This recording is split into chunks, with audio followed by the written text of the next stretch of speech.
Greetings once again, friends. Live from Retro Central, my name is Peter, and welcome back to my YouTube channel. This is the second video that I've uploaded today. I uploaded the 10th episode of Consolation earlier, but I just came back from watching Pixels. Yes, that movie that everyone seems to hate.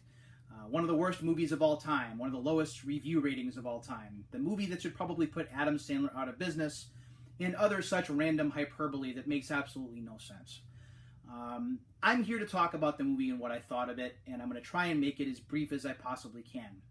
I do want to warn you right now, before I go any further, that this review/impressions video is going to have some spoilers in it. So, if you're going to see the movie and you have not seen it yet, I'm going to give you the count of 5 to get out of this video and to come back when you've seen it. So 5, 4, 3, 2, 1. I see you. That's it. See ya. Okay, now for those of you who are left, let's talk about the film. Is it the worst movie ever made? Certainly not. And I know that's what hyperbole is for. It's certainly not meant to depict the movie as literally the worst movie ever made, but it's supposed to draw the point that the movie is pretty bad. Is it the worst Adam Sandler film, with him being the lead actor? No. Don't Mess with the Zohan was awful.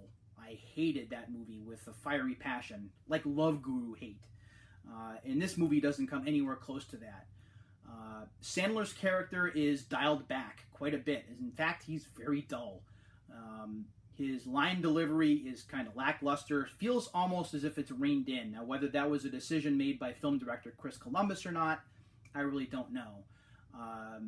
But Sandler's definitely dialed it down a notch in this film.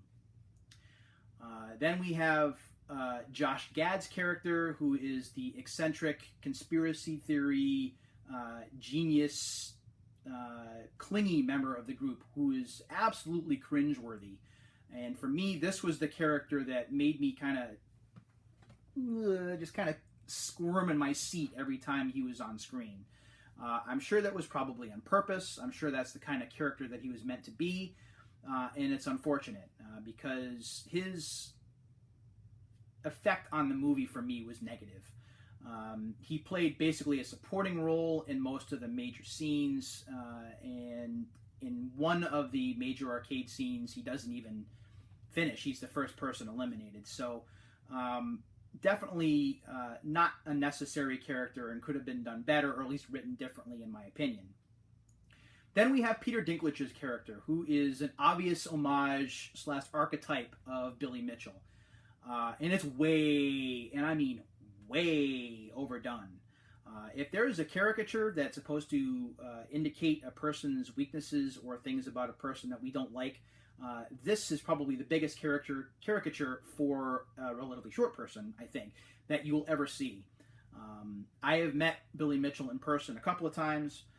I've talked to him on the phone a couple of times, and I can tell you that the real-life person is nothing like we've seen him depicted in King of Kong, and certainly not like we've seen him depicted in this film.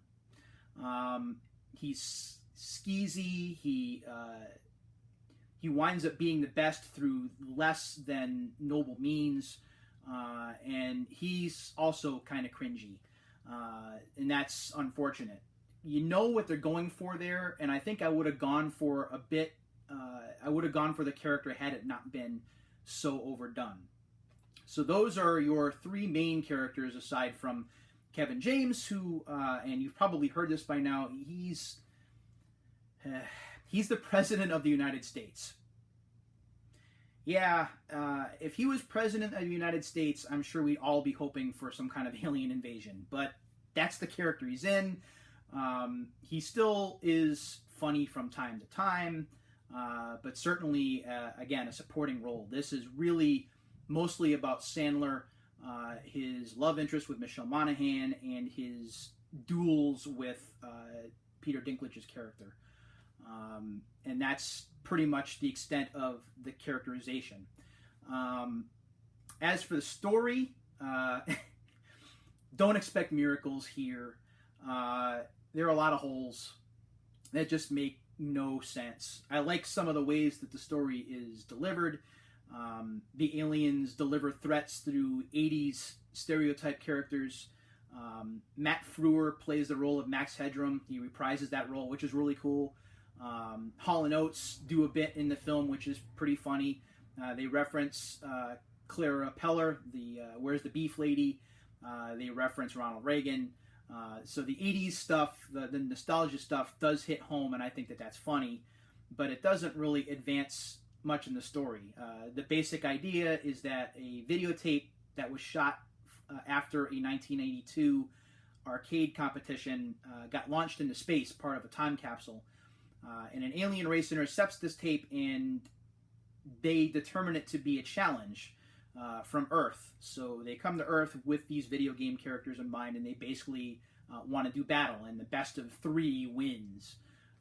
Basically have 3 lives, and whoever loses all their lives loses the battle.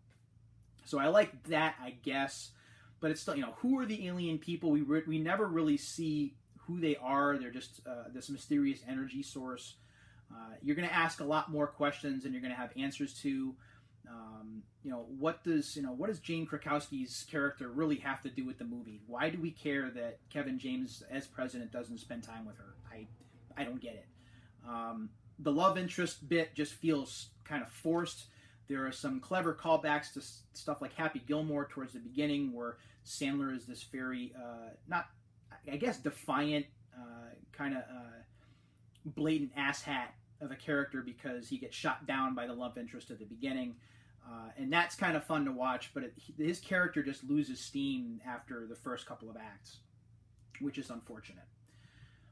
So that's the bad stuff. I really didn't want to talk about the bad stuff first, but that's the bad stuff. The movie is not going to win any awards for storytelling, and it's certainly not going to win any awards for character development.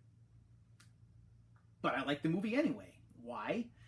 Because the games are really at the forefront here. Once you get beyond the character development and the bits of story that you kind of have to suffer through, and I'm going to reference another movie in a minute that does the same thing, you get to the video game parts, and that is really where the fun is. From the arcade tournament setup from 1982, which is almost a direct ripoff of Twin Galaxies setups of the same time period. It's kind of a shame that Walter Day wasn't in the film. To the battles between the Earth and the aliens, where you have arcade games like Galaga, Pong, Pac-Man, and Donkey Kong as the main battlegrounds, and Centipede as well. Those were really cool, especially the Centipede bit was great. The Donkey Kong bit, though, there is a lot of creative license taken with that to make it work, because there's no boss character in Donkey Kong. So the way that gets won is a little strange, but nonetheless, I like the way that the arcade games were represented. I liked all of the random appearances from characters you just, oh, I know who that is. Oh, I know who that is. You see characters from Joust and Robotron and Burger Time, and I'm just rattling them off in my head. I know who that is. I know who that is. I know who that is. I know who that is. I don't quite know who that is. I want to see, though. I want to see the game that they're from. That was really one of the fun parts of the movie for me, is seeing when the games were allowed to be the stars of the movie, they were the stars of the movie. Even Pac-Man as a bad guy was pretty neat to watch. Just him tear down New York City, I thought was pretty great. So I don't hate the movie. In the same regard that a lot of people tend to crap on The Wizard, which is one of my favorite movies of all time. There are a lot of similarities. The Wizard has games as a supporting role. People who are interested in video games at the time watched the movie because video games had some role in the film. I got 50,000 in Double Dragon. That's fantastic. Going through Ninja Gaiden and not taking a hit yet, even though he did. Little Jimmy Woods was a genius, the genius that we all wanted to be when we were playing games. This kid was awesome, could do anything. The Power Glove, just awesome. When that stuff was going on in the movie, we were all cheering. We're like, yeah, that's great. But when we're watching the character development and the story and how Jimmy's traumatized, it's stuff we really didn't want to be interested in. And Pixels suffers from some of that as well. We don't care about Adam Sandler's love interest. We don't care about how he blew his life after nearly being an arcade champion. We really don't understand why Peter Dinklage's character felt the need to enact cheats when there were no cheats for Donkey Kong or Pac-Man. That's another plot device, which makes no sense. But the games, when they're allowed to take center stage, do their job, and that's what I enjoyed watching the most, and that's why I really got a kick out of the film. I will say that if you decided to go see the film in 3D, you're probably going to be disappointed. I sure was. With all of the CGI and special effects, I expected more depth. I expected more special tricks on my eyes, and I just didn't see it. I saw better 3D during the previews than I saw during the film, and that's too bad. So that's my take on it. Is it the worst movie of all time? No. Is it flawed? Yeah, a lot. There are a lot of plot holes. The characters are dull. The story is stupid, and it's not going to win any awards in any of those departments. But in terms of a video game movie, when the video games get to take center stage, yeah, I had a lot of fun watching it. And yeah, arcade games are still freaking cool today. That's all this time around. That's my thoughts on Pixels. How about you? If you saw the movie, I'd like to hear your thoughts, whether you hated it or whether you even liked it. If you decide that you want to admit that you liked it in public, that's up to you. I'm doing it. I'm taking that step forward. We'll see who else follows. Thanks for watching, everybody, and until the next time, take care.